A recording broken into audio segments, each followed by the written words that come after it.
بسم الله الرحمن الرحيم. In the name of Allah, the Beneficent, the Merciful. سبحان الذي أسرى بعبده ليلا من المسجد الحرام إلى المسجد الأقصى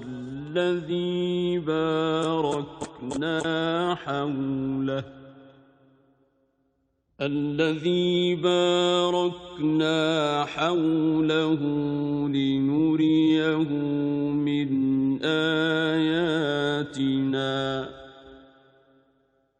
إنه هو السميع البصير. Glorified be He who carried His servant by night from the inviolable place of worship to the far distant place of worship, the neighborhood whereof we have blessed, that we might show him of our tokens. Lo, He, only He is the hearer, the seer. وآتينا موسى الكتاب وجعلناه هدى لبني إسرائيل ألا تتخذوا من دوني وكيلا. We gave unto Moses the scripture, and we appointed it a guidance for the children of Israel, saying, Choose no guardian beside me. ذرية من حملنا مع نوح إنه كان عبدا شكورا. They were the seed of those whom we carried in the ship along with Noah. Lo, he was a grateful slave.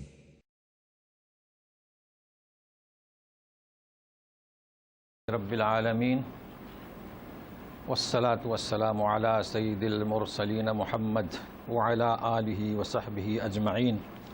رب اشرح لي صدري ويسر لي أمري واحلل عقدة من لساني يفقهوا قولي. آج کا ہمارا درس سورت اسراء بنی اسرائیل آیت نمبر 9 سے شروع ہو رہا ہے. تو اس کا ایک ظاہری ربط بتا رہا ہوں تاکہ آپ کے ذہن میں رہے. اس کا ظاہری ربط تلاوت سنیے. اعوذ باللہ من الشیطان الرجیم بسم اللہ الرحمن الرحیم ان هذا القرآن يهدي للتي هي اقوم ويبشر المؤمنين الذين يعملون الصالحات ان لهم اجرا كبيرا وان الذين لا يؤمنون بالآخرة اعتدنا لهم عذابا أليما. 3 وقف کیے میں نے. ایک اقوم پر، دوسرا کبیرہ پر، تیسرا علیمہ پر. وقف کہاں کرنا، کہاں سے شروع کرنا، اس کے لیے علم وقف تجوید کا اور معانی. کتنے تا لگائے جیم لگائے پھر بھی بغیر سمجھے ادراک کے صحیح وقف نہیں ہو سکتا. تو آپ دیکھیں گے یہاں 1 2 اور 3 باتیں یہاں پیش کی گئی ہیں. ترجمہ سے سنیے. بے شک یہ قرآن ہدایت دیتا ہے ایسے راستے کی جو اقوم ہے. ایک بات ہو گئی. یہ ترجمہ چل رہا ہے. اب جب وہ اقوم ہے تو اسے اپنانے والوں کو بشارت دیتا ہے. دوسرا فقرہ شروع ہوا. کائے کی بشارت؟ جو ایمان لائیں، اعمال صالحہ کریں کہ ان کے لیے اجر کبیر.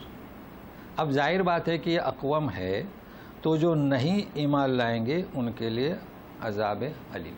3 باتیں ہو گئی. تو سب سے پہلا اس کا ظاہری ربط، کیونکہ قرآن پچھلی آیت میں ہوا ہے آتینا موسی الکتاب، ہے نا، موسی الکتاب. تو کتاب موسیٰ کا ذکر تھا. اب کس کا ذکر ہے؟ بما نزل علی محمد، وہ کتاب جو محمد صلی اللہ علیہ وسلم پر نازل ہوئی. بالکل صاف چیز ہے. لیکن یہ ظاہری مطلب ہے، یہ بھی مطلب ہے لیکن جس چیز کو سمجھنا ہے جو آج کا درس ہے وہ یہ ہے، اس کے معانی ادراک اور فہم۔ گزشتہ ذکر ہوا مدح ہوئی کس کی؟ موسیٰ علیہ السلام کی، مدح ہوئی نوح علیہ السلام کی، تعریف ہوئی نوح پر جو ایمان لائے کشتی میں جو سوار تھے، مدح ہوئی نبی کریم صلی اللہ علیہ وسلم کی، اس لیے کہ ان حضرات نے اپنی عبودیت کا حق ادا کیا تو اللہ تعالیٰ نے انہیں عطیہ عنایت کیا سدرۃ المنتہا تک۔ تو کتاب موسیٰ اور نوح کا ذکر اور مدح۔ لیکن اے وہ لوگوں جو کشتی میں سوار ہونے والے کی اولاد ہو، یہ کہاں پہنچے؟ 2 دفعے ان کو جلاوطن کیا گیا، سرکوبی کی گئی قرآن نازل ہونے سے پہلے، پھر قرآن نازل ہونے کے بعد بھی سرکوبی کی گئی ہٹلر تک، اور اب بھی یہی فساد مچائے ہوئے ہیں، دنیا کو پریشان کیے ہوئے ہیں، ناسور بن چکے ہیں۔ تو ایسی صورت میں اے امت اسلامیہ، تمہارا کون سا منہج ہو، تمہارا طریقہ کار کیا ہو، اس منہج کا ذکر کیا جا رہا ہے۔ وہ منہج کون سا ہے؟ بما نزل علی محمد صلی اللہ علیہ وسلم۔ تو یہ ہے اس کی روح، اس کو سامنے رکھیے اور درس سنتے رہیے، اور ظاہر ہے کہ ہمارا جو طریقہ کار ہے کہ تجوید، فضائل، مسائل، یہ ساری چیزیں تو سنیے۔ ان ھذا القرآن، یہ قرآن، اب آپ حضرات کوئی نئے نہیں ہیں، بتلا چکا ہوں کہ یہ اور ذالک الکتاب کہ ضمیر جو ہے وہ غائب کی، دور کی، اس میں احترام ہے۔ یوں نہیں فرمائے کہ ھذا الکتاب، تم کہتے ہو کہ اہدنا الصراط المستقیم، کہتے ہو نا ہمیں صراط مستقیم دے، اللہ تعالیٰ فرماتے ہیں کہ ذالک الکتاب، ھذا الکتاب نہیں۔ یہ کیا ہے؟ ضمیر شان، احترام، کسی کو غائب سے پکارو۔ اب آپ سوال کریں گے مجھے پتا ہے کہ یہ ھذا القرآن کیسے، تو پہلے میں جواب دے دوں، یہاں ھذا القرآن ہے۔ تو سنیے، آپ کو لے چلوں سورہ قیامہ، 75 آیت سورت کا نمبر ہے، آیت نمبر 18۔ اب جب میں کہوں 18 تو اس کا مطلب نہیں کہ ایگزیکٹلی 18، 16 سے لے کے 20 تک، لیکن جو لفظ میں بیان کروں گا وہ 18 میں ہے تاکہ اپنا وقت بچ جائے۔ تو سنیے، ھذا اور کیوں۔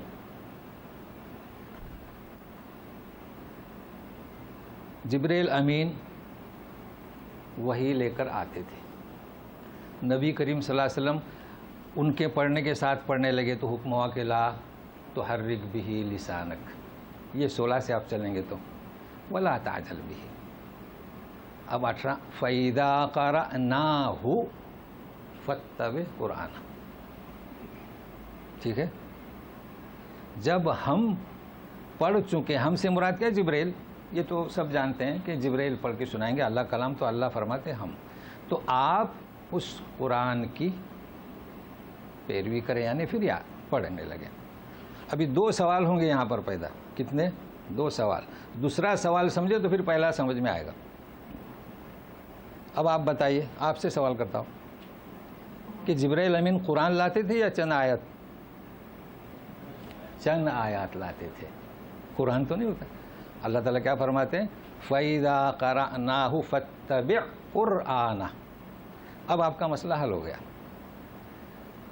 تو سورت کبھی اترتی تھی، کبھی آیت اترتی تھی، اسے کہا گیا قرآن، اور ویسے بھی آپ جانتے ہیں قرآن کے معنی بار بار پڑھا جانے والا۔ تو ذالک الکتاب سے مراد وہ مکمل کتاب، اور قرآن سے مراد لما جاء بہ محمد صلی اللہ علیہ وسلم۔ تو دونوں مسائل حل ہو گئے، آیت کو بھی قرآن کہیں، یہ قرآن کا اسلوب ہے، سورت کو بھی قرآن کہیں، قرآن کو بھی قرآن کہیں، مطلب کیا؟ بار بار پڑھی جانے والی۔ تو اب چلیے، ان ھذا القرآن یہدی،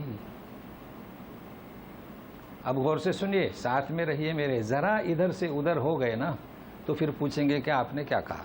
اب میں کہاں ٹٹولوں میری اس 1 گھنٹے کے بیان کو؟ آپ غور سے میرے ساتھ میں رہیے۔ آج تک کیا سنتے آئے ہیں؟ یہدی من یشاء انک لا تہدی من احببت، آج وہ من نہیں ہے جی، اور یہی آج کے درس کی روح ہے اگر اس کو آپ سمجھتے ہیں۔ من کا مطلب کیا؟ آپ جسے چاہے ہدایت نہیں دے سکتے جی، اللہ جسے چاہے ہدایت اس کے دل میں داخل کر سکتے ہیں، آپ صرف رہبری کر سکتے ہیں، مگر آج من نہیں ہے۔ تو سنیے، یہدی للتی، یہ اللتی کیا ہے؟ مؤنث کا صیغہ ہے، ٹھیک ہے۔ پھر ہی بھی کیا ہے؟ مؤنث کی ضمیر ہے۔ اب یہ کیا ہو سکتا ہے؟ ہو کیا سکتا ہے؟ یہ ترجمے سے حل نہیں ہوگا۔ تو سنیے، یہ ہدایت کرتا ہے یعنی راستہ دکھاتا ہے، کیا؟ رہبری کرتا ہے، کسے نہیں، کسے نہیں، کس کو نہیں، جسے نہیں، ایسے راستے کی، کس کی؟ ایسے راستے کی ہدایت دیتا ہے، ایسے منہج کی۔ تو اب سمجھ میں آیا کہ ان پر جو فٹکار آج تک پڑی ہے، اب آپ کون سا منہج اختیار کریں گے؟ لما نزل بمحمد صلی اللہ علیہ وسلم۔ تو یہ ایسے منہج، تو منہج تو مذکر ہے، تو طریقہ، عربی والوں نے تو مسئلہ ان کے لیے کوئی دشواری نہیں، یہ ہدی للتی اے طریقۃ اللتی، کوئی مشکل ہی نہیں ان کے لیے، ہمارے لیے مشکل ہے، سمجھانا پڑتا ہے۔ تو ایسے راستے کی ہدایت کرتا ہے۔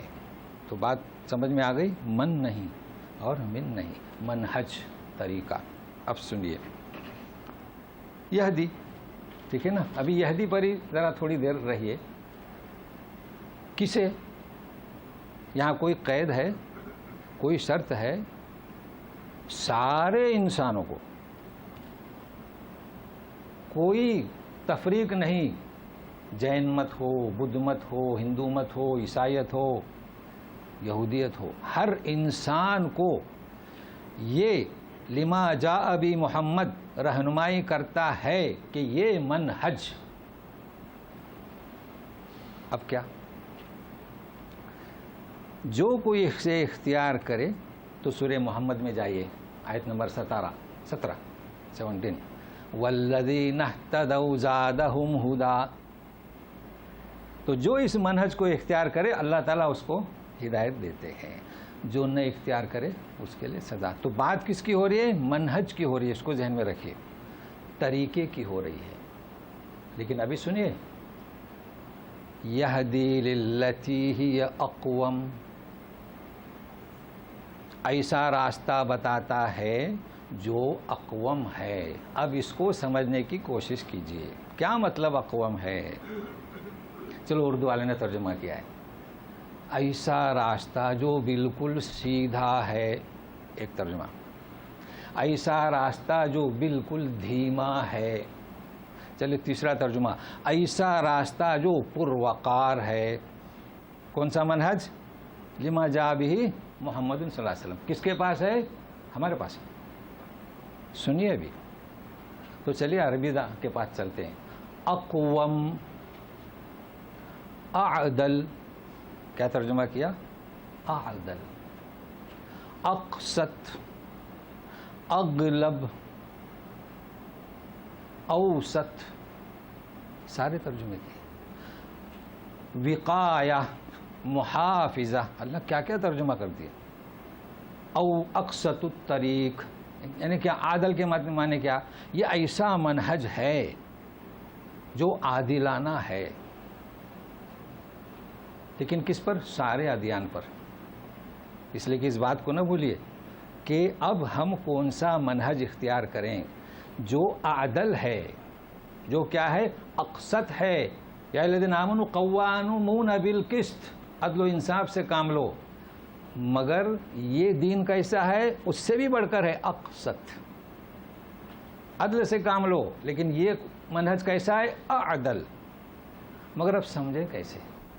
یہ اقسط ہے، یہ عادل ہے، یہ اغلب ہے، تو کچھ مثالیں تو دوں۔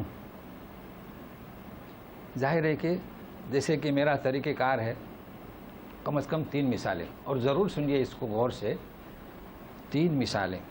اور آپ اس بات کو بھی نوٹ کر لیجئے کہ میں کوئی صفحہ پلٹ کر آپ کو نہیں بتا رہا ہوں. یہ مثالیں حالات حاضرہ کی ہیں، عینی مشاہدہ، سنتے ہیں آپ بھی اور میں بھی، وہ مثالیں دے رہا ہوں. اس لیے کہ منہج یہ کہہ رہا ہے کہ اس وقت تمہیں کون سا طریقہ کار اختیار کرنا چاہیے. تو آپ ذرا میرے ساتھ میں رہیے، میں لے چلوں پہلے ایک محاضرہ کو آپ کیا کہتے ہیں؟ یعنی کوئی ہماری میٹنگ ہوئی رہی ہے تو کوئی لوگ آئیں اور پہلے کہہ دیا ہوں کہ صفحات کی بات نہیں کر رہا ہوں، اسی 2015 چل رہا ہے نا، اس کے اوائل کی بات کر رہا ہوں. جانتے ہیں آپ ہمارے یہاں سے ہندو پاکستان بنگلہ دیش سے ختم نبوت کے لیے لندن لوگ جاتے ہیں. کیوں جاتے ہیں؟ کچھ مالدار لوگ خرچہ کرتے ہیں علماء کے ٹکٹ کا، اس میں بڑے فوائد ہیں. وہ ثابت کرنے کی کوشش کرتے ہیں کہ قادیانیت غلط ہے، اس کے بڑے فوائد ہیں. ہمارے نوجوان سنتے ہیں، یہ کوئی شوق کے لیے نہیں جاتے ہیں اتنا لمبا سفر اختیار کر کے. تو یہ بات میں بتا رہا ہوں کہ اصفہان میں اس کا سٹی کا نام لکھا ہے شان، اب انگریزی میں کچھ اور ہوگا، بہرحال ایک محاضرہ یوں سمجھیے. عربی علماء گئے ہوئے تھے، تو وہاں پر جو قرآن کا ریسرچ کر رہے تھے کون لوگ تھے؟ مسلمان نہیں تھے. قرآن سب کے لیے ہے. تو وہ ریسرچ کر رہے تھے کہ یہ قرآن ایسا کیسا، یہ اس میں ایسا لکھا ہوا ہے، یعنی مزاحیہ، مذاق. تو سنیے، انہوں نے جو آیت رکھی ان کے سامنے، یہ منہج کیا ہے؟ اقوم ہے. کیسے حفاظت کیا سنیے. تو 2 آیتیں لیکن 4 آیتیں آپ کو حفظ ہو جائیں گی.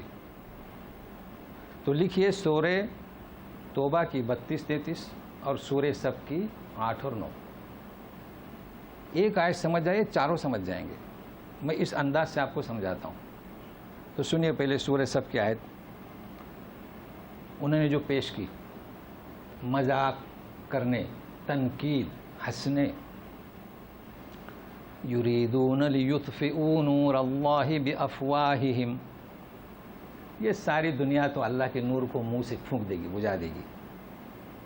واللہ متم نورہ ولو کرہ الکافرون، اور اللہ تعالیٰ یہ تمہارا منہج نور کو پورا کرے گا. دوسری آیت اس کے بعد والی، والذی ارسل رسولہ بالہدی ودین الحق. ترجمہ تو سمجھ رہے ہیں نا کہ رسول کو بھیجا، لیظہرہ علی الدین کلہ، سارے ادیان باطلہ پر یہ غالب ہو کر رہے گا، ولو کرہ المشرکون. یہی آیتیں توبہ میں ہیں. تو اس میں جو اختلاف ہے نا وہ بعد میں، تاکہ ہم اس بات کو سمجھیں، اشارہ کر دینا، بالکل یہی آیتیں ہیں. جیسے میں بیان کرتا ہوں کہ حدیث کے الفاظ کے اختلاف کے ساتھ، تو وہ بھی جان جائیں تو آپ کو چاروں آیتیں صحیح یاد ہو جائیں گی. تو انہوں نے کہا کہ اچھا، ساری دنیا مسلمانوں کو جکڑ رہی ہے. جانتے ہیں نا، افغانستان گیا اور کیا گیا، لیبیا گیا، اب نام لینے کی ضرورت نہیں. اور آپ کہہ رہے ہیں، آپ کا اللہ کہہ رہا ہے کہ متم نورہ، متم نورہ. بتائیے کیا جواب دیں گے؟ آپ کا دین کہہ رہا ہے کہ اقوم، سارے ادیان باطنہ پر غالب، زبردست. کیا جواب دیں گے؟ ہنس رہے ہیں نا. کیا جواب ہو سکتا ہے؟ کیا جواب؟ سنیے، قرآن فہم، ادراک فہم. افسوس ہے کہ شیطان نے کہاں لگا دیا ہم لوگوں کو درس قرآن. تو ولو کرہ المشرکون، ہمارے بھی یکرہون. تو سنیے، انہوں نے کہا کہ اسی آیت میں لکھا ہے، آپ کا مطالعہ صحیح نہیں. کیا کہا؟ اس لیے کہ آپ نے مطالعہ کیا تھا تنقید کے لیے، اللہ کی جانب سے مدد، نصرت، توفیق نہیں. اگر آپ اخلاص سے مطالعہ کرتے، اسی آیت میں لکھا ہوا ہے. تو سنیے ابھی کیا فرماتے اللہ تعالیٰ کہ اس دین کو غالب کرے گا ولو کرہ الکافرون، اگرچہ کہ کافر ناپسند کریں. اس دین کو غالب کرے گا لیظہرہ ولو کرہ المشرکون. ٹھیک ہے، چلیے سورہ توبہ کی آیت بھی پڑھ لیتے ہیں. یہی ہے والذی یریدون لیطفئوا نور اللہ بافواہہم. اب واللہ متم نور نہیں ہے، مائنس، منفی. یأبی اللہ ان یتم الا ان یتم نورہ. یأبی اللہ الا ان یتم نورہ، باقی سیم آیتیں. کیا مطلب؟ اللہ نہیں رہے گا مگر اپنا نور غالب کر کے. بات تو وہی ہے. تو یہ 4 آیتیں، صرف فرق کیا ہے؟ متم نورہ یأبی اللہ الا ان یتم نورہ. چلیے، مگر اب سننا ہے، اس پر بات ختم نہیں ہوئی. چاہے مشرکین ناپسند کریں. ہمارے لوگ کیا سمجھتے ہیں جانتے ہیں؟ قرآن فہمی ہے نہیں کہ مسلمان سارے پھیل جائیں دنیا میں. نہیں، آیت کیا کہہ رہی سنیے. اب وہاں پر انہوں نے جو کہا، بولے اللہ تعالیٰ فرماتے ہیں لیظہرہ علی الدین کلہ. یہ کہاں فرمایا کہ سارے مسلمان ہو جائیں؟ تو تم مسلمانوں کو جکڑ رہے ہو، مسلمانوں کو مار رہے ہو، اسلام کو نہیں مار سکتے. اسلام کے بارے میں کیا فرمایا اللہ تعالیٰ نے؟ سارے ادیان پر ہمارا دین، ہمارا منہج غالب ہوگا. مسلمان نہیں، مسلمان سب طرف پھیلیں گے یہ نہیں. تو سنیے، ابھی یہ قصہ سن لیے، اب سنیے. آپ بھی سنتے ہیں نا، ہمارا دین، ہمارا منہج سارے ادیان پر غالب ہے، ہم عمل نہیں کرتے. چلیے ہماری بات کروں دلی کی. جب ریپ کی کثرت ہوئی، عورتوں کا جلسہ نکلا، کیا آواز تھی؟ سعودی جیسا نظام چاہیے ریپ کے سلسلے میں. کیا مطلب؟ لیظہرہ علی الدین کلہ. غالب ہوا کہ نہیں؟ انہیں پتہ نہیں کہ سعودی کا نظام اسلام ہے، وہ تو کیا، مگر کہا اس کا نام ہے لیظہرہ علی الدین کلہ. وہ ہمارے اس منہج کی حقیقت کو جان چکے ہیں کہ یہ حق ہے. چلیے دوسرا سنیے. یورپ میں جائیے، طلاق، دوسری شادی. ہمارے یہاں بھی دیکھیے، 22 سال میں اس کی شادی ہوئی، 25 سال میں شوہر کا اس کے انتقال ہوا، سفید ساڑی، سر کے بال نکال کے آشرم میں بجا رہی ہے تال. کتنا، پوری زندگی یہی رہو، یہیں اسی طریقے سے رہو. لیکن اب انہوں نے بھی اسلام کے اس قانون کو قبول کیا. جو کٹر ہیں وہ بھیج دیتے ہیں دھرم کیا آشرم میں، لیکن کچھ فیملیاں شادی کراتی ہیں. کیوں؟ اس کا نام ہے لیظہرہ علی الدین کلہ. یہ مسلمانوں نے غلط سمجھا کہ ہم کثرت سے مسلمان ہو جائیں. نہیں، یہ مطلب نہیں ہے. چلیے طلاق کا مسئلہ. ان کے یہاں طلاق کا تو وجود ہی نہیں. شادی کر لی تو قائم کی ہے نا. بلکہ ایسا بھی قانون کہیں ہے کہ اگر طلاق دینی ہو تو آدھی جائیداد لے جائے. پریشان ہیں. مگر اب وہ بھی اسلام کے اس قانون کا اعتراف کرتے ہیں. وہ چیختے ہیں الطلاق ابغض الحلال الی اللہ الطلاق. کیا اسلام میں طلاق کا خیال نہیں ہے؟ ایک ایسا طلاق ہے کہ جو اللہ کو ناپسندیدہ ہے. حالات ایسے ہیں کہ میاں بیوی میں اتفاق ہو ہی نہیں سکتا. ایسی نوعیت میں کیا کرنا؟ ان کے یہاں تو زندگی گزارو، بات ختم ہو گئی. جی تو حکم ہے، آپ جائیے سورہ بقرہ 228 سے اگلی پچھلی آیتیں ساری پڑھ ڈالیے، چونکہ یہاں وقت نہیں ہے. اس میں یہی لکھا ہے کہ اللہ کے نام پر نکاح ہوا تھا، اللہ کے نام پہ جدائی. کس دعا کے ساتھ؟ کہ اسے بھی رزق ملے، شوہر ملے، اسے بھی رزق ملے، بیوی ملے. آپ کو بتاؤں، خیر موجود ہے. جیسے کہ جانور موجود ہے نا، خیر موجود ہے، ورنہ دنیا مٹا دی جاتی. واقعہ پیش آیا ایک فیملی میں. میں نے کہا سمجھایا کہ کیوں طلاق دے رہے ہیں. ہمارے یہاں چونکہ طلاق شدہ کو معیوب نکاح نہیں ہوتا تو بولے نا اس کی فکر نہیں کریں، ہم نے اس کا انتظام کر دیا ہے. اچھا ماشاء اللہ. طلاق دینے سے پہلے انتظام بھی کر لیا. بولے ہم ہی خرچہ کریں گے. تو طلاق دے دی، چونکہ نپٹا نہیں تھا، اور انہوں نے بغیر خاموشی سے انتظام بھی کر دیا، شادی بھی ہو گئی. یہ ہے طلاق. لیکن ہمارے یہاں کیا ہوتا ہے، ایک بات کہہ دوں اور پھر چلتے ہیں. طلاق جب میاں بیوی میں اختلاف ہوتا ہے تو میاں بیوی میں اختلاف یہ ہو سکتا ہے، لیکن اس کے بعد میں ہم دو ملکوں کا کیا وہ بارڈر بنا دیتے ہیں. وہ اس پر عیب لگاتے ہیں، وہ اس پر عیب لگاتے ہیں، وہ اس خاندان پہ، وہ اس خاندان پہ. یہ مقصد ہے. تو ہمارا دین سارے ادیان پر غالب ہے، مسلمان غالب نہیں ہے. وہ کیوں نہیں؟ کیوں نہیں ہے؟ چلے ایک اور قصہ سنا دوں. جب سنانا ہی ہے، جانتے ہیں ہمارے ہاں برٹش گورنمنٹ کی حکومت تھی اور قانون تھے چاروں فقہ کی کتاب ان کے پاس تھی، مسائل حل ہوتے تھے. ایک چھوٹی سی بستی ہے، وہ بستی کا نام مجھے یاد نہیں، لیکن یہ اس میں تحریر ہے. ہندو مسلم سب مل جل کر رہتے تھے، اور شیعہ میں بھی ہم میں کوئی تفرقہ نہیں تھا. یہ شیعہ کا تو خمینی سے شروع ہوا ہے، اتنے کیا شکر اور شیرینی سے کے ساتھ رہتے تھے. تو ایک مسلمان نے اپنی جگہ ہندوؤں کو دے دی تھی زمانے سے. اب مسلمانوں کی سوچ جو ہے وہ چھوٹی سی ہے نا، سوچا کہ ہماری مسجد جگہ ہے مسلمانوں کی، اس پر وہ آشرم بنا رہے ہیں اور کیا معبد خانہ بنائیں گے. تو انہوں نے کہا ہے ہماری جگہ، اور قانوناً ان کی جگہ تھی. دیکھیں ایک ہوتی ہے شرع، ایک ہوتا ہے قانون. قانوناً کس کی جگہ تھی؟ یا شرعاً ان کی جگہ تھی، جو کہ ان مسلمان نے انہیں دے دی تھی، لیکن قانوناً مسلمانوں کی تھی. تو کورٹ میں گئے، کاغذات نے. اب سنیے، غور سے سنیے، اسلام غالب ہے یہ غیر بھی سمجھتے ہیں. انہوں نے کہا کہ ٹھیک ایسا کیجئے، فلانے بڑے میاں ہیں، آپ ان کو لائیے، اور وہ جو کہیں گے ہمیں قبول. ہندوؤں نے کہا اگر وہ کہتے ہیں جگہ مسلمانوں کی ہمیں قبول. تو مسلمانوں سے پوچھا تو بولے ہاں قبول. وہ آ گئے، بولے جگہ کس کی؟ بولے میں گواہی دیتا ہوں کہ فلانے ہندوؤں کو جگہ دے دی ہے، یہ جگہ ان کی. ہو گیا. جج نے کیا لکھا؟ ہندو جیتے، مسلمان ہارے، اسلام جیتا. کیا جیتا؟ اسلام جیتا. اسلام کی بات کرو، اسلام غالب ہو کر رہے گا، وہ کبھی پسپا نہیں ہوگا. کیونکہ کیسا منہج ہے وہ؟ لما جاء به محمد صلی اللہ علیہ وسلم. ہمارے لوگوں کی سوچ بہت کمزور ہے. ہم سوچتے ہیں مسلمان نہیں، مسلمان نہیں، اسلام کی بات کرو. جو کوئی اسلام کے لیے محنت کرے گا اللہ اسے غالب کر کے رہے گا. تو بات چل رہی تھی کس کی؟ اتنی مثالیں کافی ہیں، لیکن اور بھی مثال دوں. قوام کس میں؟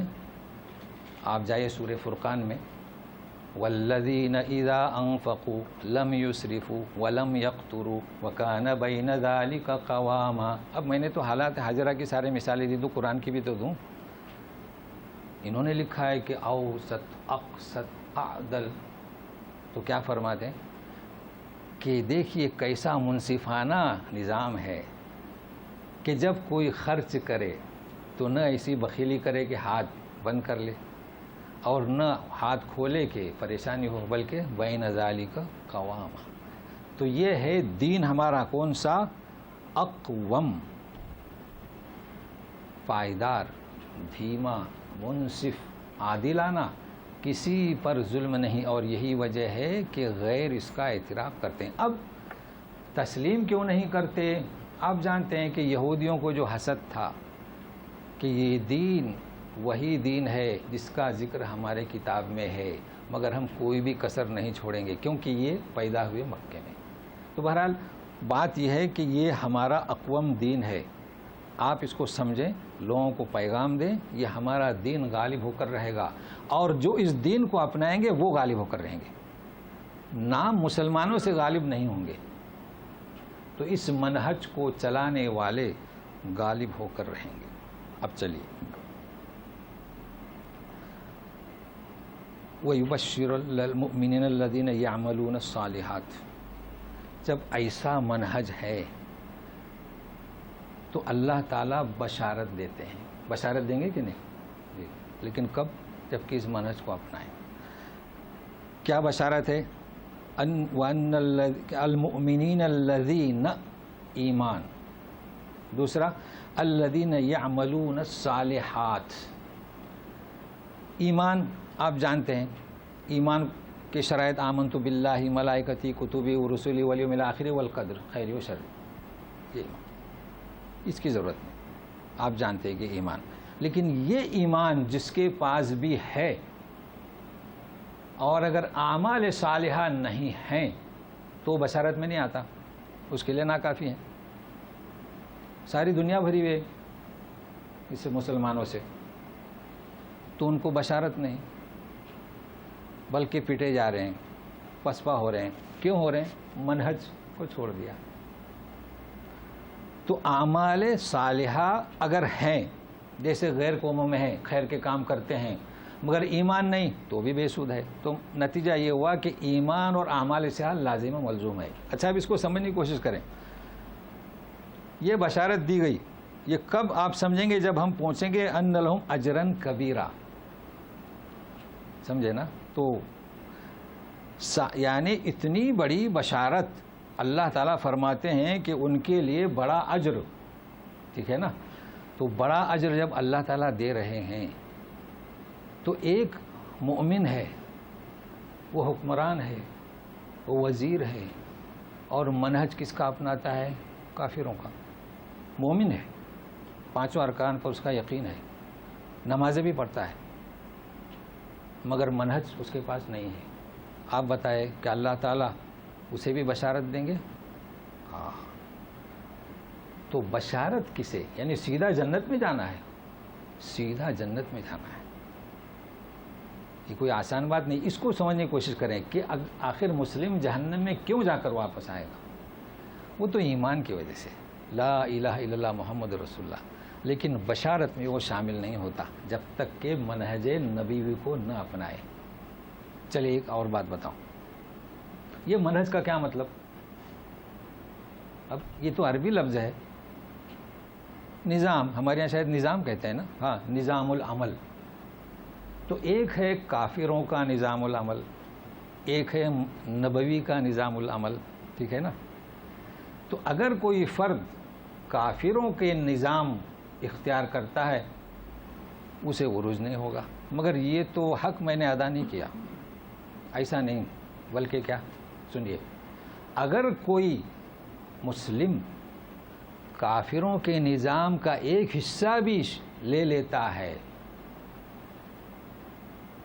تو وہ بھی اس بشارت میں شامل نہیں ہوگا، کیونکہ نظام کس کا بڑھ کر ہے؟ اقوم۔ اور یہی وجہ ہے آج جو ہماری کیا کہتے ہیں زبوں حالی جو پسپائی ہو رہی ہے، وہ اسی وجہ سے کہ ہم نے منہج جسے رسول صلی اللہ علیہ وسلم لے کر آئے اسے نہیں اپنایا، جو کیا ہے؟ پائیدار ہے، جو کیا ہے؟ عادل ہے، جو کیا ہے؟ اقوم ہے۔ تو اب سنیے، صالحات، کیا مطلب صالحات؟ بولے نیک کام کرو، ٹھیک ہے نا، نمازیں پڑھو، تہجد پڑھو۔ سنیے، صالحات، ان کے لیے صالحات کی، جو صالحات کریں، بشارت، اور بشارت کس کی؟ اجر کبیر کی۔ صالحات کسے کہیں گے؟ صالحات اسے کہتے ہیں صرف نماز نہیں، کوئی بھی نیک کام، ٹھیک ہے نا، کوئی بھی نیک کام۔ تو اس صالح میں صلاحیت ہوتی ہے اس کام کے بڑھنے کی، سمجھ رہے ہیں؟ آپ زمین خریدیں تو آج لاکھ کی تو کل کتنی؟ 10 لاکھ کے بعد ہو سکتا ہے 5 لاکھ کی۔ تو جب ہم عمل کرتے ہیں، یعنی ہمارا منہج دیکھو کیسا ہے، جب ہم عمل کرتے ہیں تو اس عمل کے اندر بڑھنے کی صلاحیت ہوتی ہے۔ تو کتنی صلاحیت ہوتی ہے؟ سورہ انعام میں جائے 160 نمبر، من جاء بالحسنۃ فلہ عشر امثالھا، کہ جو کوئی ایک نیکی کرے، کتنا؟ 10۔ ومن جاء بالسیئۃ فلا یجزی الا مثلھا، اگر کوئی برائی کرتا ہے تو اس میں ترقی نہیں بلکہ اتنا ہے۔ یہ ہے چیز۔ چلے حدیث پاک میں کیا ہے؟ نبی کریم صلی اللہ علیہ وسلم نے جو فرمایا کہ من ہم بحسنۃ، جس نے ارادہ کیا کہ کل سوموار ہے میں نیک کام کروں گا، فلم یعملھا کتب لہ حسنۃ واحدہ، مگر کیا نہیں، اس نے ارادہ کیا نہیں، فرشتے ایک نیکی لکھ دیتے ہیں، اور اگر کیا تو 10۔ پھر وہاں کیا لفظ ہے؟ الی 700 اضعاف، قرآن شریف میں 10، نبی کے اس نے وضاحت کی نہیں، اس میں نمو ہے، یہ بڑھتا ہی رہتا ہے۔ تو اب یہ اس لیے بتا رہا ہوں تاکہ اجر کبیرہ سمجھیں، اس لیے محنت کر رہا ہوں جی۔ چلو اس کے عکس لے لیں، حدیث قدسی، ایک شخص گناہ کا ارادہ کرتا ہے، اللہ تعالیٰ فرماتے ہیں کہ لکھو مت۔ اللہ دیکھیے، ابھی تو ارادہ کیا، نہیں لکھو مت، نہیں کیا ایک نیکی، سبحان اللہ، ارادہ کیا لکھو مت، کر دیا نہیں کیا ایک نیکی، اللہ، اور اگر گناہ کیا تو مثلھا۔ تو دیکھیے، اور جب کوئی نیکی کرتا ہے تو ارادہ کرتا ہے تو لکھ دو، ارادہ کیا تو لکھ دو. دیکھیے فرق ہے نا, بات کو سمجھ گئے. تو کیوں ہے ایسا, کیوں ایسا؟ یہ حدیث قدسی دونوں ہیں کہ مت لکھو اور لکھو. تو یہ فرشتے کام کرتے ہیں کیا؟ نیکیاں لکھتے ہیں, برائی پر انتظار کرتے ہیں. ہم لوگ کیا کرتے ہیں؟ فرشتوں بھی زیادہ بڑا کام کرتے ہیں. نیکی تو دیکھتے ہی نہیں, ذرا غلطی ہو گئی لکھ لیے, سیو کر لیے, آئیے صاحب فلاں یہ کام کر گئے. اچھا, تو فرشتوں سے بھی بڑھ گئے. اگر یوں کہیں کہ انسان فرشتے ایسا کام کرتا ہے, نہیں تو خامیاں لوگوں کی چھپائیے. خامیاں کیا کرنا ہے؟ چھپانا ہے. بہرحال یہ بات چل رہی تھی صالحات سے, اور یہ سب سمجھنا ہے اجرن کبیرہ. تو آپ سنیے, ان لہم اجرن کبیرہ. کیا مطلب کبیرہ؟ نماز پڑھتے ہیں ایک رکعت میں 6 دفعے اللہ اکبر کہتے ہیں نا. اگر سمع اللہ لمن حمدہ نہ ہوتا تو 7 دفعے. ایک رکعت میں آپ شمار کیجئے 6 دفعے, دوسرے سجدے سے اٹھنے تک. اذان میں بھی 6 دفعے, پہلے اللہ اکبر 2 دفعے اور آخر میں 1 دفعے, کہ 6 دفعے, یعنی ایک جوڑ. روزے کی نیت کرتے ہیں, روزہ رکھتا ہوں کل کا فلاں کا, اللہ کے واسطے اللہ اکبر. اچھا, استلام کرتے ہیں بسم اللہ اللہ اکبر, ہے کہ نہیں؟ تو یوں نہیں فرمایا کہ لہم اجرن اکبر. یہ کبیرہ کو آج سمجھیں. دیکھیے میں نے اسماء صفات کے بارے میں آپ کو کچھ نہیں بتایا, ایک ایک چیز بتا رہا ہوں. یہ تو کبیر اللہ تعالیٰ کی صفت ہے نا. آپ دیکھیں گے اسی سورہ میں آئے گی یہ 43 میں, علوًا کبیرہ. کس کی صفت؟ اما یقولون, اللہ کے بارے میں جو کہتے ہیں. تو اللہ تعالیٰ کیا ہے؟ بہت بلند, علوًا کبیرہ, اسی سورہ میں. اور سورہ رعد میں عالم الغیب والشہادہ هو الکبیر المتعال. اکبر کے بارے میں لوگ پریشان رہتے ہیں. اکبر نام رکھتے ہیں نا ہمارے یہاں کسی کا, تو اکبر تو اللہ کا نام نہیں ہے, آپ رکھیں, یہ اکبر ہے. لیکن جس طریقے سے میں نے کہا تھا کہ رحمان, اسی طریقے سے آج کبیر کو سنیے. وہ ہوں گے ہمارے یہاں جسے نام رکھا ہے کبیر داس, رکھا ہے نا, اور بھی کہا ہے کوئی ہے کبیر فیکٹری. لیکن مسلمان نام نہیں رکھتے کبیر. کیوں نہیں رکھتے؟ انہیں پتہ ہے کہ کبیر کیا ہے. اب ہمارے یہاں رکھیں, انہیں اس کا علم نہیں, تو رکھ لیے ہیں. تو سنیے گا, ہم پڑھتے ہیں نماز, کہتے ہیں اللہ اکبر. تو اکبر سے چھوٹا کیا؟ اصغر, ٹھیک ہے نا. تو اکبر سے بڑا کیا؟ کبیر. یہ یاد رکھیے گا, اکبر سے بڑا کیا؟ کبیر. حالانکہ ہم کہتے ہیں اللہ اکبر, اللہ سب سے بڑا ہے. اب آج آپ سن رہے ہیں کہ اکبر سے بھی بڑا ہے, تو اس کو سمجھنے کی کوشش کریں کہ ہمیں اجر ملے گا کبیر, اور ہم دنیا میں کہتے ہیں اکبر.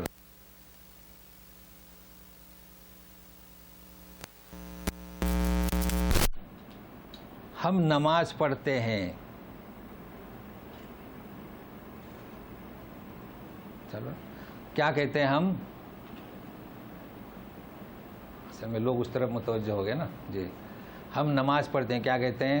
اللہ اکبر. کیا مطلب اللہ اکبر کا؟ بتائیے. اللہ اکبر کا مطلب یہ ہے کہ جتنے دوسرے کام ہیں, اچھا سیاد کو نہیں لینا, مومن تو سیاد تھوڑا ہی کرتا ہے, نیکی کے کام, دوسرے جتنے نیکی کے کام ہیں اس سے بڑھ کر کیا ہے؟ نماز. مثال دوں, آپ طواف کر رہے ہیں, نیکی کا کام ہے نا, کیا کر رہے ہیں؟ طواف. اقامت ہو گئی تو آپ کیا کریں گے؟ کیا مطلب؟ کہ طواف سے بھی نماز اکبر, ٹھیک ہے نا.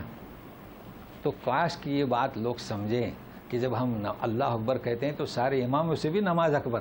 کاش کی یہ بات لوگوں کے سمجھ میں آ جائے, مگر یہ بات سمجھ میں نہیں آتی. ابھی تو حج کا موسم آ رہا ہے نا, ذرا آپ چیک کرنا, ہمارے علماء کرام کو عصر کی نماز نہیں پڑھتے,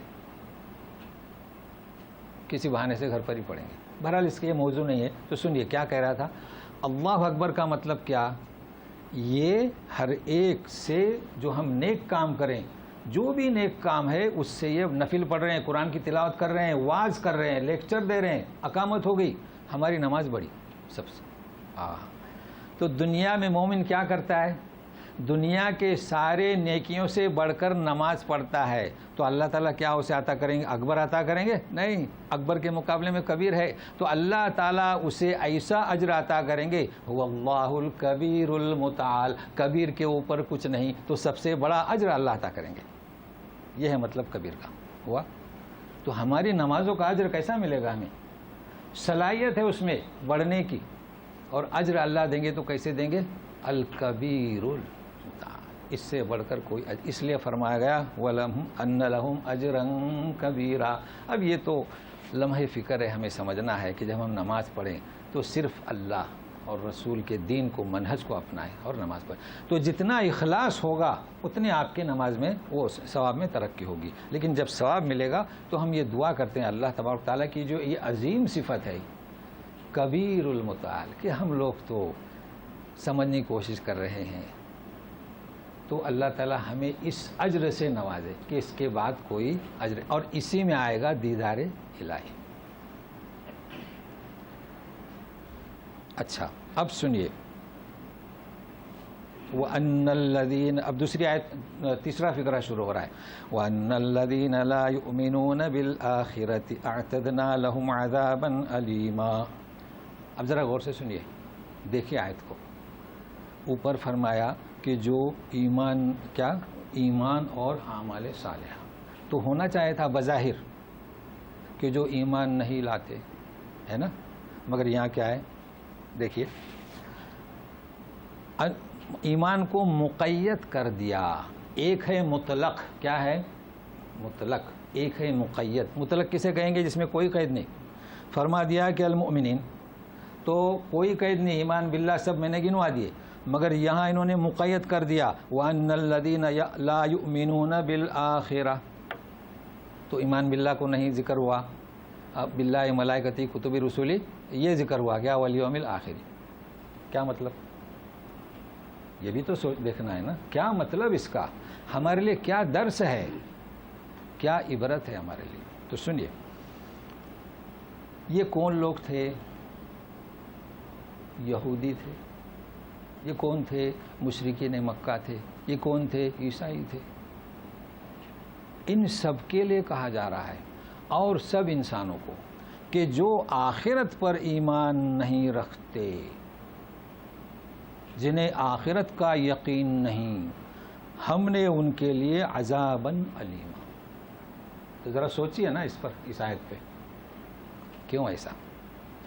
سنیے، یہودی کا اللہ پر ایمان تھا، آج بھی ہے، نبیوں پر ایمان ہے نا، اور کس پر؟ کتابوں پر ایمان ہے. تو ٹھیک ہے، تقدیر پر سب کچھ ہے، تو پھر ان کا آخرت پر ایمان کیسے نہیں؟ ہم لوگوں کا بھی ایمان ہے، اللہ پر ہے، لیکن کچھ ہم لوگوں میں ایسے ہیں آخرت پر ایمان نہیں. تو وہ کیسے؟ تو سنیے گا. آخرت پر ایمان اسے نہیں کہتے. اصل جو محرک ہے ایمان لانے کا، وَبِالْآخِرَةِ هُمْ يُوقِنُونَ، ہے نا. تو اصل اللہ پر ایمان لانے کا جو محرک اور جو سبب ہے وہ آخرت پر یقین. اب میں آپ کو بتاتا ہوں اپنی مثال، اپنی ہی مثال. ایک حاکم ہے، حکمراں ہے، بغیر نام لیے ہوئے، مسلمان ہے، اللہ پر ایمان ہے، رسولوں پر ایمان ہے، اور کئی لوگوں کو یعنی خون صفاقانہ طور پر قتل و غارت گری، قتل کر دیا، لاکھوں.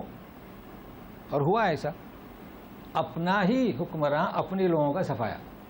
کیوں؟ لا یؤمنون بالآخرہ. نام لینے کی ضرورت ہے، وہ مومن ہے، مسلمان ہے، لا یؤمنون بالآخرہ.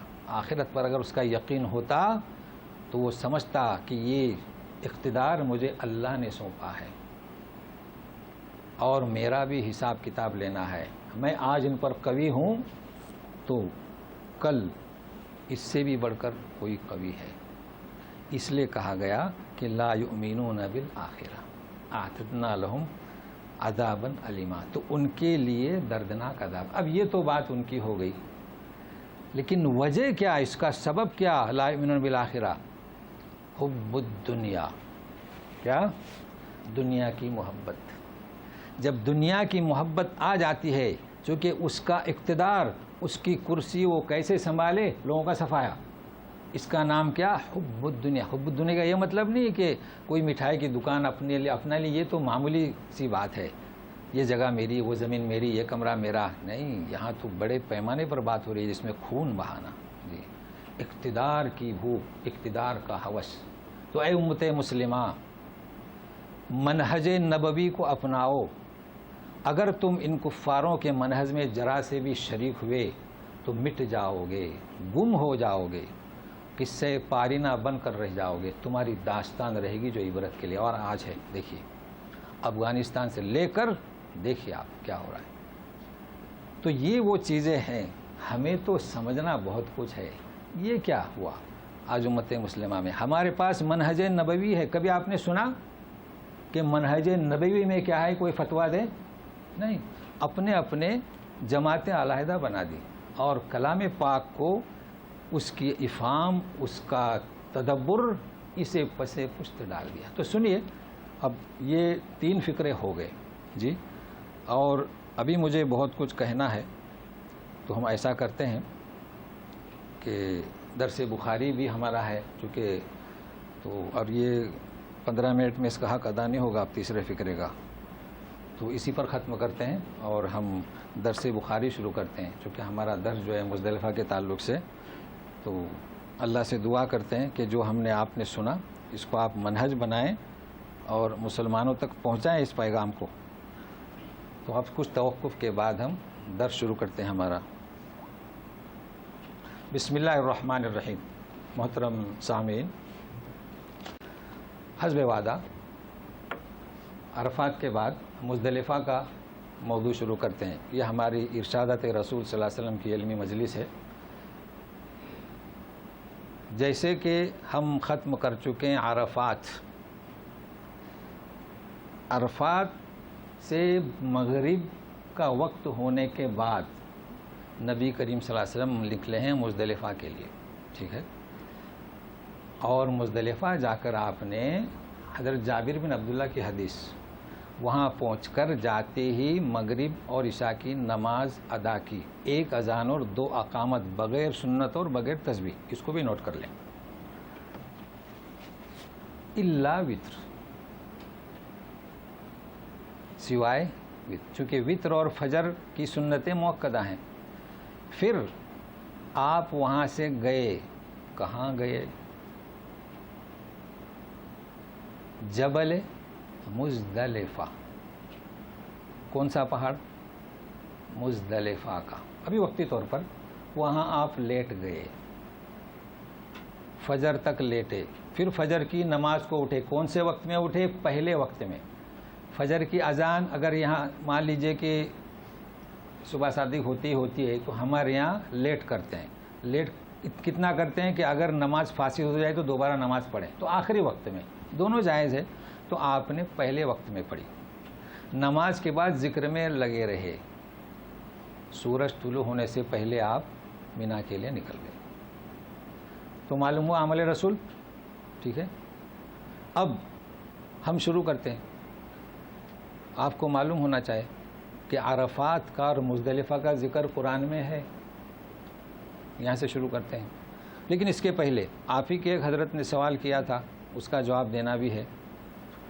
وہ یہ سوال تھا جو میں نے بتایا تھا کہ عرفات کا وقت جو ہے دوسرے دن کے طلوع فجر سے پہلے تک، اور وہ صاحب رات کو پہنچے ہیں، آپ کو یاد ہوگا، تائی حاتم کر کے، تو وہ مغرب کے بعد یعنی پہنچے ہیں مزدلفہ میں۔ تو ظہر عصر کی نماز انہوں نے کہاں پڑھی اور ہمیں کہاں پڑھنا چاہیے؟ مطلب مسئلہ تو آپ سمجھ گئے تھے نا وہ کلپ سن کر، کہ رات کو بھی عرفات میں اگر وہ پہنچ گیا تو اس کا حج ہو گیا، ٹھیک ہے نا، لیکن یہ کہ وہ ظہر عصر کی نماز کہاں پڑھے، یہ مسئلہ ہے۔ تو آپ کو معلوم ہونا چاہیے۔ اب یہ 2 چیزوں کو سمجھے، سوال چونکہ ہے تو سمجھنے کی کوشش کرتے ہم، اس کو بھی لوگوں میں غلط تصور ہے کہ نبی کریم صلی اللہ علیہ وسلم نے عرفات کے میدان میں ظہر عصر ایک ساتھ پڑھی۔ جمعہ کا روز تھا لیکن ظہر کی 2 اور عصر کی 2، اس کا عربی میں نام ہے جمع تقدیم. آپ کیا نام دیں گے؟ ایڈوانس. یعنی عصر کی نماز کب پڑھی؟ ظہر کے بعد. اس کا نام تو ایڈوانس میں پڑھی نا جی. مزدلفہ میں کیسے پڑھی؟ اس کا نام عربی میں جمع تاخیر. اب اردو والوں نے لکھ دیا جمع تاخیر. ہمیں بتاؤ یعنی لیٹ، یعنی مغرب کو لیٹ کر دیا. ٹھیک ہے نا. تو ہمیں اس سے طریقہ کیا ملا کہ ظہر عصر کو آپ جیسا بھی پڑھیں، چاہے ایڈوانس پڑھیں چاہے لیٹ کریں. اسی طرح مغرب عشاء، چاہے عشاء کو مغرب کے ساتھ چاہے مغرب کو عشاء کے ساتھ. اس لیے آپ دیکھ رہے ہیں مدینہ میں جب سفر کرتے ہیں تو کچھ لوگ آتے ہیں مغرب کے ساتھ عشاء. اگر مغرب کے وقت آپ کو مسجد نہیں ملی تو چلیے پہنچیں گے تو عشاء اور مغرب. لیکن فجر کو جمع نہیں کر سکتے، جمعہ کو جمع نہیں کر سکتے. جب آپ جمعہ پڑھ رہے ہیں تو پھر قصر کیسی؟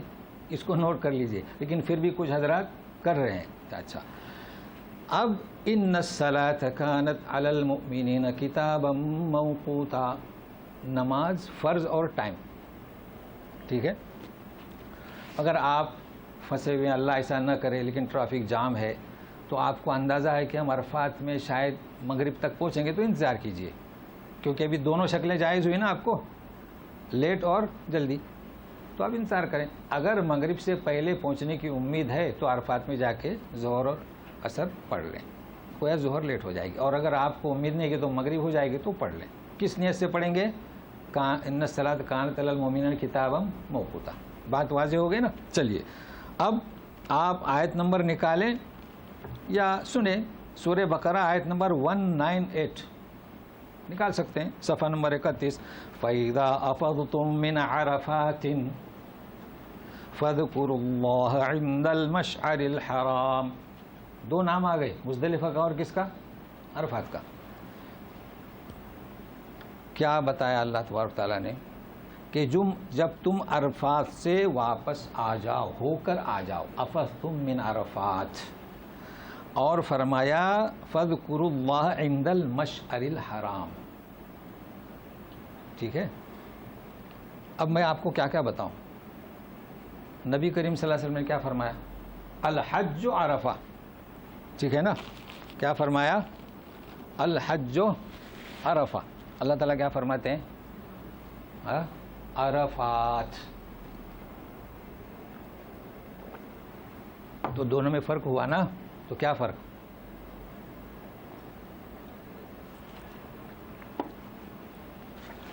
الحج عرفہ اور اللہ تعالیٰ فرماتے ہیں عرفات. تو دونوں میں کیا فرق ہے؟ تاکہ مشعر حرام کو سمجھے. اور مشعر حرام کا کیا مطلب؟ عرفات یعنی عرفات کا میدان، اور عرفہ یعنی جس دن وقوف. تو فرق معلوم ہوا. جس دن وقوف ہم کرتے ہیں اس کا نام کیا؟ عرفہ. اب یہ وقوف کسی بھی دن ہو، تاریخ میں نے کبھی نہیں بیان کیا. اور آپ جانتے ہیں میں کیوں نہیں بیان کرتا ہوں تاریخ؟ جانتے ہیں نا کیوں بیان نہیں کرتا؟ اس لیے کہ اگر بعد میں اطلاع ملی کہ وہ 9 نہیں تھی تو آپ سلام کیا فرمایا؟ یوم الجمع، قوم کے اس میدان میں بیٹھنے کے دن زوال سے فجر تک جو آیا وہ عرفہ میں آیا. تو یہ معنی ہو گئے. چلیے اب مشعر حرام کسے کہتے ہیں؟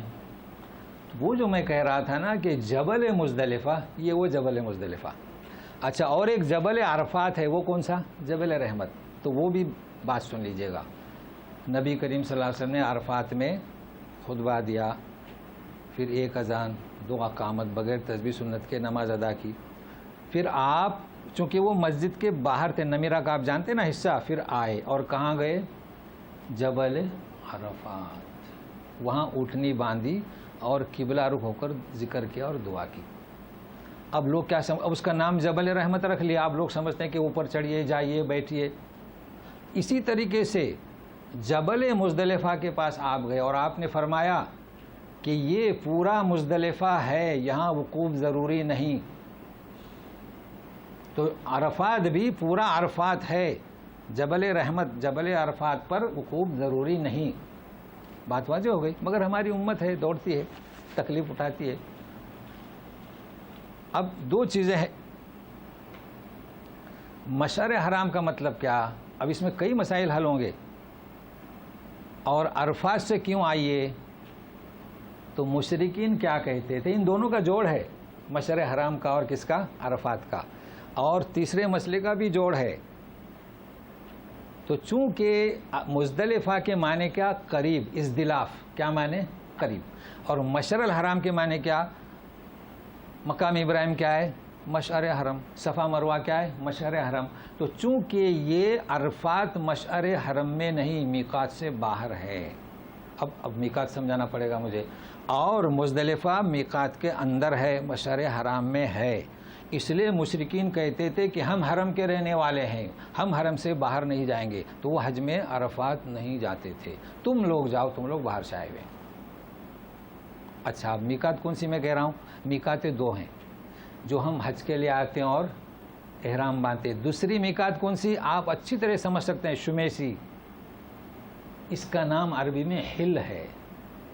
اس کا آسان نام بدایت الحرم ہے، یعنی حرم شروع ہوگی. ہم اور آپ ابھی حرم میں نہیں ہیں، میقات کے اندر ہے، لیکن شمیسی سے حرم کے اندر داخل ہوئے. کس میں ہو گئے؟ مشعر الحرام.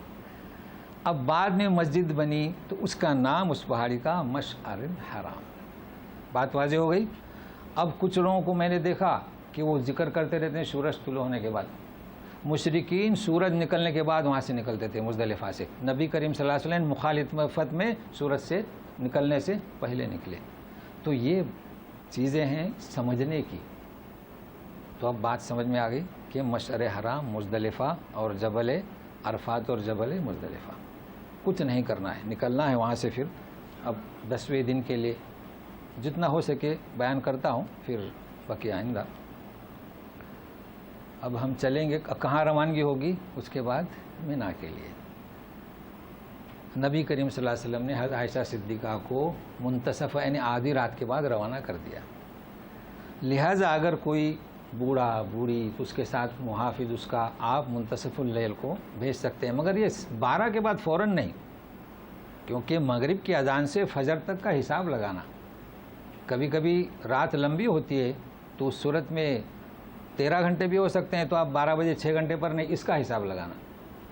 تو بہتر یہ کہ 1 بجے اگر نکلیں تو کوئی مشکل پیش نہیں آئے گی. بہرحال یہ سوچ پڑے آپ تو نکل جائے. اچھا، جب وہ مینا پہنچیں گے اب انہوں نے انتظار نہیں کرنا، جاتے ہی کنکری مارنا. نماز کے تعلق سے تو ہو گئی وضاحت. اور کنکری جب مار دیں گے تو وہاں سے تلبیہ ختم.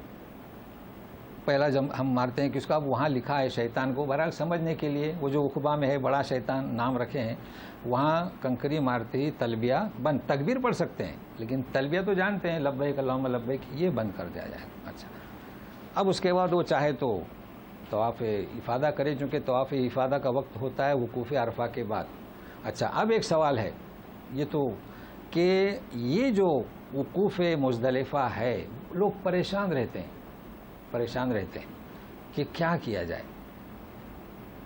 ٹریفک جام ہو گئی، کوئی اس نے لکھا ہے رکن ہے، کسی نے لکھا واجب ہے. میں آپ کو بتاؤں، عرفات جو رکن عظیم ہے اس کا وقت کیا ہے؟ زوال سے لے کے دوسرے دن کی فجر. تو رات گئی اس میں. اب آپ بتائیں کہ ایک رات عرفے کا فرض ہے، وہی رات مزدلفہ کا فرض کیسے ہو سکتی ہے؟ اس کو آپ سوچیں. نہیں ہو سکتی، لہذا فرض نہیں. اگر آپ تاخیر سے پہنچیں، منتصف اللیل کے بعد ذرا سی دیر کے لیے پہنچے، آپ کا وقوف. یہاں بھی عرفات کی طرح اگر آپ آئے ہیں مغرب کے بعد اور 12 بجے نکلے، آپ کو دم دینا ہوگا. لیکن آپ پہنچیں 1 بجے 5 منٹ رکے اور چلے گئے، آپ کو دم دینا نہیں ہوگا. یہ ہے مزدلفہ کے مسائل. پھر وہاں سے آپ نکلیے، مینا آ جائیے. مینا آتے ہی بڑے کی وہ کنکری ماریں گے. اس کے بعد جن کے پاس جو ہے وہ کیا اگر کران والا ہے، تمتع والا ہے، تو وہ قربانی کرے، پھر بال کاٹے، پھر طواف افادہ کے لیے جائے. اب طواف افادہ سے انشاءاللہ اس کو ہم آئندہ کے لیے رکھتے ہیں. تو 3 مجلس میں ہمارے یہ حج کے پوری معلومات ہو جائے گی. البتہ اس وقت مختصر سا ایک جو فتویٰ چل رہا ہے واٹس ایپ میں، اس کے بارے میں دیکھیے. 4 فتوے ہیں. کتنے؟ 4. عائشہ صدیقہ کو نبی کریم صلی اللہ علیہ وسلم نے رخصت دی کہ مسجد تنعیم سے عمرہ باندھے. اب سمجھ چکے نا یہ بدایت الحرم ہے, تنعیم, جارانہ. اچھا مزدلفہ سے آگے جائیں گے تو عرفات کے پہلے وہاں لکھا ہوا ملے گا بدایت الحرم, چنانچہ عزیزیہ والوں کو میں وہاں بھیجتا ہوں. تو یہ تو واضح ہوا. تو اس وجہ سے وہاں کے علماء یعنی اس وقت کے عبداللہ بن زبیر, کس کے برخوردار, زبیر بن عوام کی, حضرت اسما کے بیٹے, انہوں نے وہاں سے تنعیم سے احرام عمرے کا باندھا. ٹھیک ہے, چونکہ لوگ پوچھتے تھے یہاں سے کیوں آپ احرام باندھ رہے ہیں, یہ دلیل دی. پھر ہم چلتے ہیں امام مالک کے زمانے میں موطا میں, تو انہوں نے بھی کہ مدینہ سے آپ جائیے عمرے کا احرام باندھ کے, اور تنعیم سے یا کہیں سے بھی ہو, تو تنعیم تو مشہور ہو گیا, عمرے کا احرام باندھیے. 2 ہو گئے. اب تیسرا ناصر الدین البانی, یہ ابھی کے ہیں, یہاں پڑھاتے تھے. ان سے کسی نے پوچھا کہ میں نے ابیار علی سے عمرے کا احرام باندھا اور میں مسجد عائشہ سے عمرے کا احرام باندھنا چاہتا ہوں, تو انہوں نے فتویٰ دیا کہ ہذا خاص بعائشہ صدیقہ.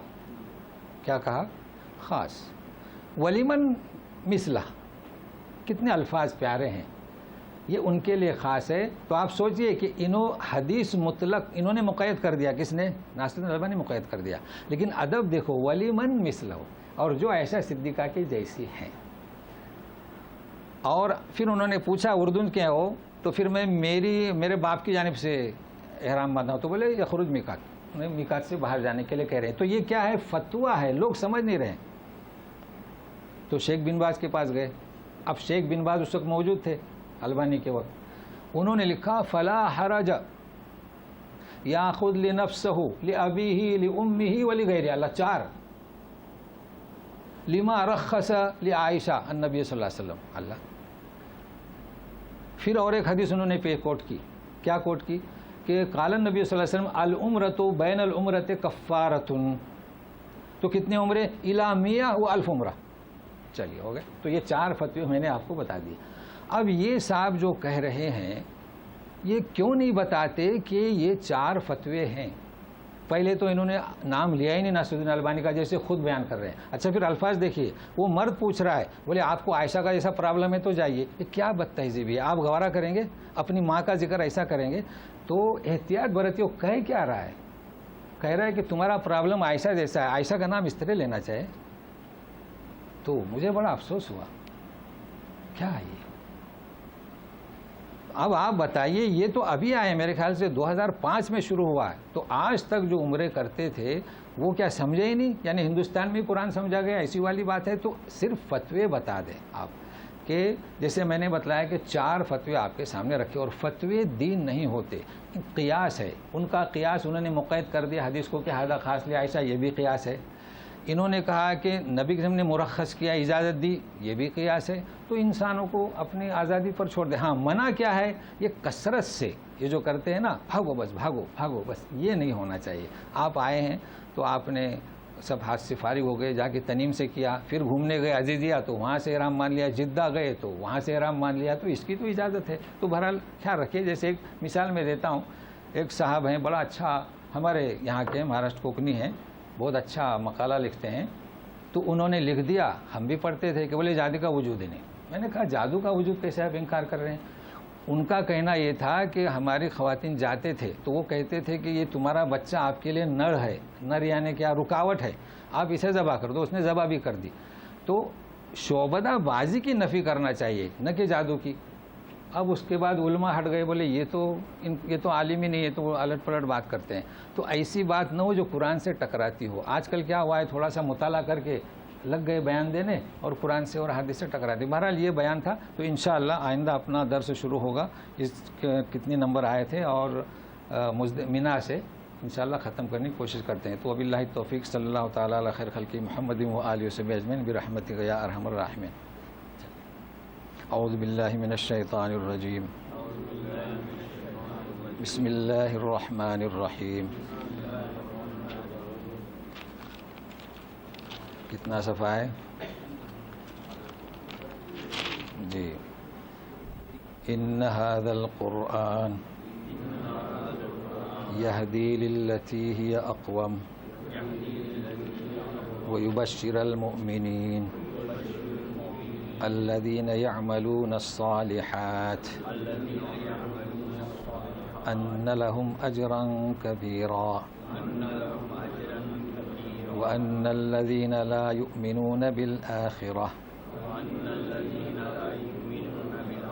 اعتدنا لهم عذابا أليما.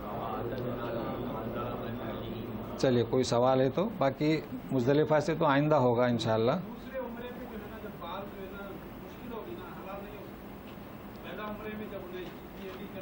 جی جی پھر سے کہیے کیا؟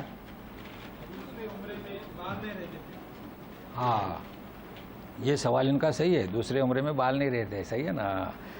تو اس کا طریقہ خود نکالنا چاہیے. دیکھو کچھ چیزوں کے مفتی خود بنتے جائیں، اور لیکن لوگ مفتی کس کے بنتے ہیں؟ جن کا ان کو حق نہیں. شروع بس شوال میں عمرہ نہ کریں. تو اس کا فتویٰ آپ یہ دیں کہ آپ کو جب دوسرا عمرہ کرنا ہے تو 3 نمبر کی مشین لگائیں. کتنے نمبر کی؟ 3 نمبر کی. جب دوسرا کرنا ہے تو 2 نمبر کی، تیسرا کرنا ہے تو 1 نمبر کی، چوتھا کرنا ہے تو 0 نمبر، 5واں کرنا ہے تو وہ اس طرح. جی خلاص اب وہ ہم کیا کر سکتے ہیں؟ ڈبل لگاؤ، اس پر گھماؤ، وہ تو کرنا ہی پڑے گا نا. یہ تو آپ کو حل کرنا ہے نا. جی کہیے. ہاں ہاں یہ احتیاطاً ہم نے کہا. ہاں ہاں نہیں وہ تو ہاں یہ ان کا سوال کیا ہے کہ ہم نے کہا کہ مزدلفہ سے آپ بالکل اچھا سوال ہے کہ مزدلفہ سے نکلیں گے تو واپس نہیں آئیں گے مزدلفہ میں، آپ کو یہ مینا میں یا حرم میں جہاں ان کی مرضی. تو اب یہ اچھا کیا آپ نے سوال کیا. دیکھیے جب آپ کنکری ماریں گے اور کیا اس کو کہتے ہیں بال کاٹیں گے یا قربانی کریں گے تو آپ سیدھا کہاں جا سکتے ہیں؟ حرم میں جا سکتے ہیں. وہاں جا کے نماز پڑھیں اور طواف افاضہ کریں. بہت اچھا ماشاءاللہ. جی نہیں وطر پڑھے. ہم نے کہا کہ وطر یعنی بغیر سنت اور تسبیح کے الا وطر بتایا نا میں نے. ہاں وطر بتایا، الا وطر، اور وطر کے ساتھ میں نے فجر کی سنت کو ہی بتایا ہو نا. جی بتائیں.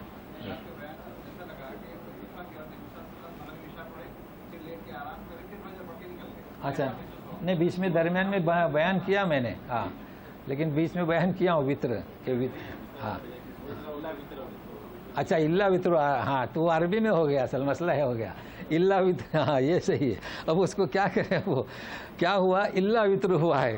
تو الا وطر کا مطلب کیا؟ اس سے وہ استثناء نے وطر پڑھی. اب یہ مسئلہ ہو گیا، اب کیا کریں؟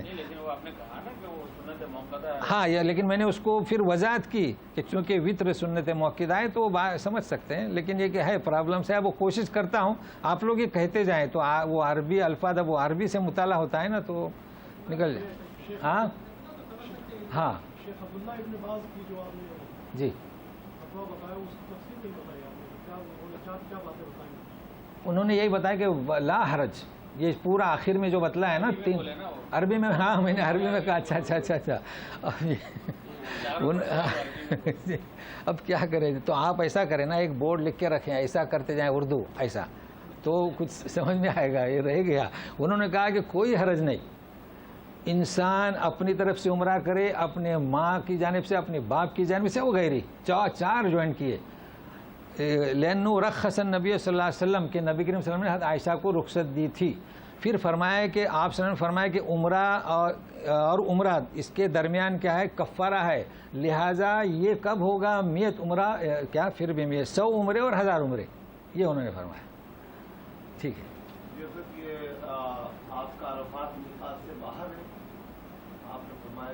ہاں عرفات میقات کون سی؟ میں پہلے سے کہہ رہا ہوں کہ میقات 2 ہیں. بدایت الحرم سے خارج ہے، مشعر حرام سے خارج ہے. آپ یوں کہیں کس سے خارج ہے؟ مشعر حرام سے خارج ہے، میقات کے اندر ہے. تو اگر آپ عرفات میں ہیں تو حج کا احرام وہیں سے باندھیں. لیکن مزدلفہ کیا ہے؟ جیسے شمیسی کس میں ہے؟ بدایت الحرم میں ہے، اور جدہ میقات کے اندر ہے. عرفات میقات کے اندر ہے اور مزدلفہ بدایت الحرم ہے. تو کفار کہتے تھے کہ ہم مشعر حرم والے ہیں، عرفات نہیں جائیں گے. بہت اچھا، آپ کوٹ کریں. جی ہاں یہ اصل میں نے کئی دفعے اب کیا ہے وہ عربی الفاظ ہیں. دیکھو میقات کے معنی کیا, جو یلملم اور مدینہ سے کیا ذوالحلیفہ, یہ جو میقاتیں ہیں نا باہر سے آنے والوں کے لیے حج کے احرام کی, یہاں ایئرپورٹ یا پلین ہمارا نیچے متوجہ ہوتا ہے تو سگنل دیتا ہے, یہ میقات ہے. اب میقات میں اور میقات سے اندر چاروں طرف ہل ہے, یعنی حدود حرم. ہل کے معنی کیا, حدود حرم. تو یہ بھی اندر 4 میقاتیں ہیں, یہ وہ میقاتیں نہیں ہیں, یہ چھوٹی میقاتیں ہیں حدود حرم کی, بدایت الحرم کی. اس کو سمجھا وہ علماء ہی سمجھتے ہیں بس, اب اس کو کیا کیا جائے. لیکن یہ تو ہے نا لکھا ہوا, انگریزی میں کیا لکھا ہوا, انگریزی میں بھی لکھا ہوا ہے. ہاں تو اب سمجھ گئے نا. تو انشاءاللہ یہ جو آپ نے سوال کیا نا, ابھی ہماری تیسری مجلس ہے نا, تو اس میں پھر شروع سے میں مختصر کہ مزدلفہ میں وطر پڑھیں, فجر پڑھیں, تو اس کو اچھی بات ہے. لیکن وہ آپ ضرور کریں, وہ اردو ایسا بتاتے جائیں. جی ابھی آج کل جو خیمے مل رہے ہیں ہاں وہ سب مینا کے باہر ہی ہیں, اوپر سے وہاں سے ٹرین پکڑو. اچھا. دیکھیے میں آپ کو بتاؤں, اطیعوا اللہ و اطیعوا الرسول و اولی الامر منکم. اگر آپ یہاں جمعہ کی نماز پڑھنا کسی مسجد میں آپ پڑھنا چاہتے ہیں اور جگہ نہیں ہے تو باہر مصلی لگ گئے, تو آپ کو مسجد کا ثواب ملے گا کہ نہیں ملے گا؟ ملے گا. تو کیا مزدلفہ کے کہا کہ مینا کا؟ تو مینا اگر فل ہو گیا تو مینا کے باہر جتنے بھی خیمے لگے وہ مزدلفہ میں ہیں, ہاں مینا میں ہے. ایسی کیا بات ہے, یہ تو پریشان نہ ہو, بالکل اطمینان رکھیے کہ آپ مینا کے قیام میں بھی مینا میں ہیں اور مزدلفہ کے قیام میں بھی مینا میں ہیں, مگر آپ کی نوعیت تبدیل ہو جائے گی. آپ مینا میں اس مسجد میں ہیں, مزدلفہ میں اس مسجد کا فالو کر رہے ہیں. ایک مثال, ٹھیک ہے. ہاں تو وہ حد ہے نا, حد لگا دیا نا انہوں نے. اگر خیمے بنائے, دیکھو اگر انہوں نے خیمے بنائے تو بلا شک آپ رہیے. نہیں وہ نہیں بلڈنگ میں رہتے, وہ تو ان کی مرضی سے. نہیں وہ کیسے رہتے ہیں, رات کو آتے ہیں مینا مزدلفہ میں, وہ رات کو وہ جو مسئلہ بتایا نا, چونکہ لوگ بڑے بڑے مفتی ہو گئے ہیں, ہاں وہ آ جاتے ہیں, ذرا سی سہولت مل گئی نا وہ آ جاتے ہیں. میرا سوال تھوڑا سا اس موضوع سے ہٹ کے, ہاں بتائیں. عرفات میں کوئی مسجد نہیں ہے, عام دنوں میں آپ جائیں نماز پڑھنے کی, ہاں ہر جگہ مسجد. ہاں عرفات میں کوئی مسجد نہیں ہے اور مسجد عیدگاہ ہمیشہ بند رہے. ہاں جی ہاں. اس کے پیچھے کوئی شرعی وجوہات ہے کیا؟ نہیں شرعی وجوہات نہیں, وہاں چونکہ عرفات میں وہ اس لیے نہیں گنجائش دے رہے ہیں, پھر بعد میں فوج بڑھ جائے گی اور پھر وہ لوگوں کو مسئلہ ہو جائے گا نا. تو عرفات صرف عرفے کے لیے, عرفے کے دن کے لیے انہوں نے مختص رکھا ہے, اس لیے یعنی وہ کیا بولتے پالیسی ہے, اور وہ صحیح ہے. ہاں نہیں تو پھر مسائل ہو جائیں گے نا. اب مینا میں دیکھو بھر گئے, مزدلفہ میں بھی شاید نہیں ہے نا, نہیں ہے چونکہ عرفات کا خاص وہ العرفہ بس, اس لیے انہوں نے ایسا کیا ہے. بہت اچھی بات ہے. تو بہرحال باتیں سمجھ میں آ گئیں. تو لیکن اچھا ایک منٹ رکیے. ہمارے حلقے کی ایک فرد قاضی اور کوکنی, نام ان کا بھول گیا, کیا حفظ الرحمانیہ درس میں آتے تھے. ابھی 2-3 روز ہوئے ان کا انتقال ہوا, بیمار تھے اور میں بھی جا نہیں سکا, تو ان کے لیے دعا کریں اللہم اغفر لہ ورحمہ وعافیہ واعف عنہ واکرم نزلہ ووسع مدخلہ واجعلہ دارا خیرا من داری واہلا خیرا من اہلی واولادا خیرا من اہلی وادخلہ الجنہ برحمتک یا ارحم الراحمین. جی اچھا ان کے لیے بھی دعا کریں اللہم اغفر لہ ورحمہ وعافیہ واعف عنہ واکرم نزلہ ووسع مدخلہ برحمتک یا ارحم الراحمین. جی کہیے یہ بھی لے لیجیے. آپ کیا کہہ رہے تھے, عرفات کیا؟ میں کہہ رہا تھا کہ مزدلفہ میں آپ نے کہا کہ اگر آدھی رات سے پہلے چلے جائیں گے تو دم دینا پڑے گا. جی گا, اور آدھی رات کے بعد گیا تو دم نہیں ہے. جی تو اس میں پھر عورتوں اور بچوں کے لیے کیا ٹھیکات ہے, ان کے لیے دم والا معاملہ نہیں, وہ منتصف اللیل کے بعد نکلتی ہے نا. ہاں آپ ایک کے بعد ان کو ہٹائیں تو کچھ نہیں ہوگا. جی جی